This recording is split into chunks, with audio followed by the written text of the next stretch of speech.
Chapter 8, the quantum mechanical model of the atom. This is one of my favorite quotes that are in this textbook. Anyone who is not shocked by quantum mechanics has not understood it. Quote from Niels Bohr, one of the guys who developed it. Just kind of says it all. So until the beginning of the 20th century, it was the 1900s, we thought that all physical phenomena were what's known as deterministic, meaning whatever state a thing is in right now is going to determine its state in the future. Like, you can throw a ball through the air and you can measure its velocity and trajectory and everything. You can predict where it's going to land. So work by a lot of famous physicists on subatomic particles, they found out that the current condition does not determine the future condition. So what this means is if you were to shoot an electron, like an arrow, down the same path and measure it where it lands, and you shoot another one down the same path, it almost certainly would land somewhere else. Even though they both started out in the same direction, same velocity, same everything, they went different places. So that kind of makes a mess out of everything. So we've come to understand that the absolutely small or quantum world, which is where the electron is, ultimate small, things behave differently than the larger macroscopic or even the microscopic world. So small particles like electrons, when they're not being observed, can actually be two different things at the same time. So an electron can be a wave and a particle at the same time. This should be very hard to understand, right? Because I don't know that anyone actually fully understands it. An unobserved radioactive nucleus can be simultaneously emitting a particle and not emitting a particle. This seems impossible, and in our macroscopic world, it is impossible. But when you get down to the very, very small, different rules apply. So, to give you an idea of how small electrons are, if you think of a single speck of dust, that single speck of dust has more electrons in it than the number of people who have ever lived on Earth. Not just are living on Earth now, but all of us from the beginning of time. There's more electrons than that in a single speck of dust. And electrons are really important because their behavior determines a lot of the behavior of the atom. Electrons are so small that we cannot observe them directly. And the other problem is that observing it in any way at all changes its behavior. So, I think of electrons as just like squirrely little unpredictable things, right? So there's a famous thought experiment called Schrödinger's cat.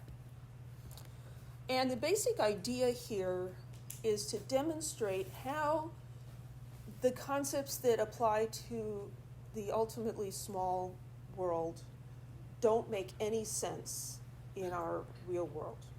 Okay, so I'm going to show you two different videos. These are two different sorts of explanations about this video. All health insurance is not the same. At NSCBS Health, we're built differently. Our individual... This wouldn't be a YouTube channel without a cat video. So without further ado, we present Schrödinger's cat. I'm sure you've heard some version of this famous thought experiment. You put a cat in a bunker with some unstable gunpowder that has a 50% chance of blowing up in the next minute and a 50% chance of doing nothing. The gunpowder is Einstein's version. Schrödinger preferred poisonous gas. But whatever. So until we look in the bunker, we don't know whether the cat is dead or alive. And when we do look, it is either dead or alive. So if we repeat the experiment enough times with enough cats and bunkers and gunpowder, we'll see that half the time, Kitty survives, and half the time, Kitty goes bye-bye. The quantum mechanical interpretation is that before we look, the cat is in a superposition. It's both dead and alive. And our act of looking forces nature's decision. So our curiosity kills the cat. But what about the cat's perspective? Well, the cat either sees the gunpowder explode or not. So inside the bunker, we actually have these two possibilities. The powder explodes and the cat sees it explode, or the powder doesn't explode and the cat doesn't see it explode. There's no option, the powder explodes and the cat doesn't see it explode. So the cat's reality becomes entangled with the outcome of the experiment. And it's our observation of the experiment that forces nature to collapse to one option or the other. But we're like the cat too. Either the cat dies and we see it dead, or the cat lives and we see it alive. So who's observing us to force nature to collapse to one reality? Or do both possibilities happen in parallel within a larger multiverse? This collapsing to one reality problem is one of the biggest unanswered questions in quantum physics. So for Kitty's sake, can I has answer, please?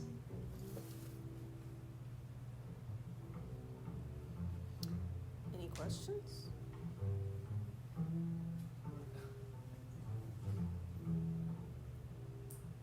This wouldn't be a YouTube.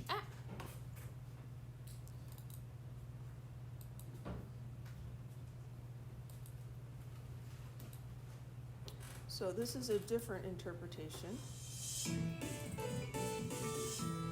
or explanation. Hello and welcome to I Don't Think That Means What You Think It Means, where we look at bits of scientific theory that have wiggled their way into popular culture and have taken on a life of their own. Today we're talking about Schrödinger's cat, a famous thought experiment devised by the Austrian physicist Erwin Schrödinger, who helped piece physics back together after Einstein and his crew blew a giant frickin' hole in it back in the early 20th century. It's hard to overstate how much of a giant crap circus the 1920s were for physicists. Until then, everything had pretty much just been good old-fashioned Newtonian physics, where you could observe objects moving and predict how they react to various forces. But then along comes all this new research into subatomic particles that shows that they don't act predictably at all. In fact, sometimes stuff seems to be two different things at once, like an electron and a beam might act like a particle sometimes and like a wave at other times. And to make things even more the more you try to observe and measure these particles, the less naturally they behave. Think to say, what now? My friends, I shall now introduce you to one of the biggest mind flogs of quantum mechanics. It's called superposition.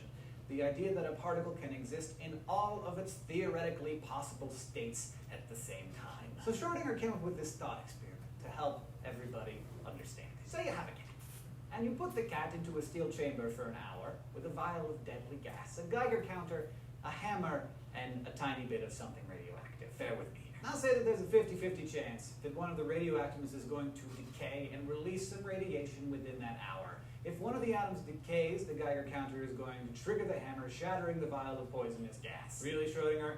This is not the best way to get people behind the idea of funding the sciences. So, there's a 50% chance that at the end of the hour, that vial has been broken and the cat is dead. And an equally good chance that the vial hasn't been broken and the cat's just kicking it, wondering what's for supper. But what's actually happening in the box? According to quantum mechanics, any one of those radioactive atoms would be in a superposition of being both decayed and not decayed at the same time. Because that's how quantum objects act. So then, that decayed atom will have both killed and not killed the cat, right? Well, that's the logical conclusion, but a cat isn't a quantum object. A cat is a big, normal thing that obeys nice, old-fashioned Newtonian laws. So it, just like every other cat in history, is either alive or dead. Schrödinger's point, at least one of them, is that the two objects are subject to two separate sets of laws that can't be reconciled. In order to know whether the atom has decayed or not, and whether the cat is dead or not, you have to open the box and see.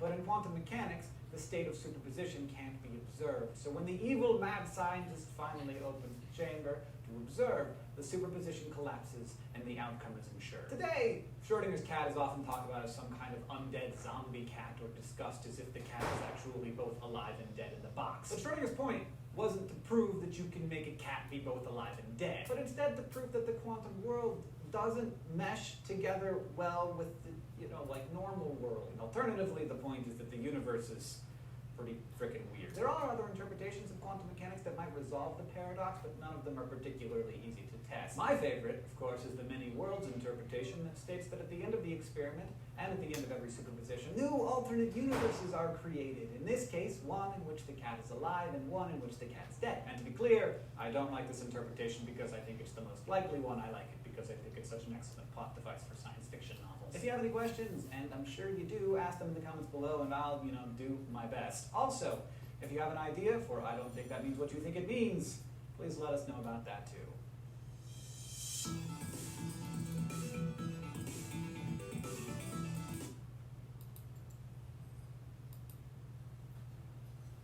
Any questions? Yeah. How long were you scrolling until you found both of those videos? I found these years ago, so I don't remember. I didn't just find them by scrolling, I actually searched. So there's that quote from Bohr again: anyone who's not shocked by quantum mechanics has not understood it. Schrödinger, the guy who came up with this thought experiment, said about quantum mechanics, I don't like it, and I'm sorry I ever had anything to do with it.